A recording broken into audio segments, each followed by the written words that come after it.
স্ত্রীকে নিয়ে হারছিলেন, দুইও শুনে মারতে গেলেন হারিস রৌফ। চরম ব্যর্থ একটি টি-20 বিশ্বকাপ শেষ করেছে পাকিস্তান। গ্রুপ পর্বের উতরাতে পারেনি 2009 সালের চ্যাম্পিয়নরা। মার্কিন যুক্তরাষ্ট্রের পিছে বোলাররা ছড়ি গড়ালেও অন্যান্য দলের তুলনায় পাকিস্তানের বোলারদের পারফরমেন্স ভালো ছিল না। দলটির পেসার হারিস রৌফের 7 উইকেটে পেলেও গুরুত্বপূর্ণ সময় রান বিলিয়েছেন।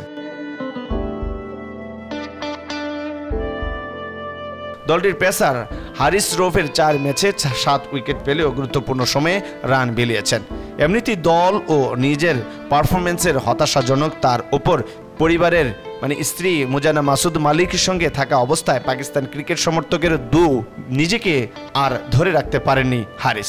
স্ত্রী ফিরিয়ে রাখার অনেক চেষ্টা করলেও তাকে ছাড়িয়ে মারার জন্য তেড়ে যান।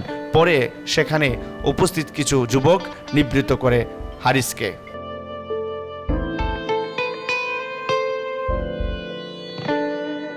অখণ্ড অবসরে স্ত্রীকে সঙ্গে নিয়ে ঘুরছিলেন হারিস। ওই সময় দুইও দিয়ে বসেন ওই সমর্থক। তেড়ে যাওয়ায় পাশাপাশি দুজনের মধ্যে উত্তপ্ত বাক বিনিময়ও হয়।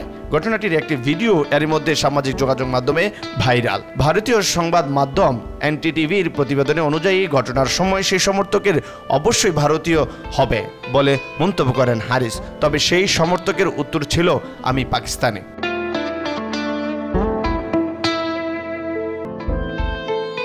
উল্লেখ্য, ব্যর্থ টুর্নামেন্টের শেষে তবে অধিনায়ক বাবর আজম সহ 6 খেলোয়াড় দলের বাকিদের সঙ্গে পাকিস্তানে ফিরছেন না।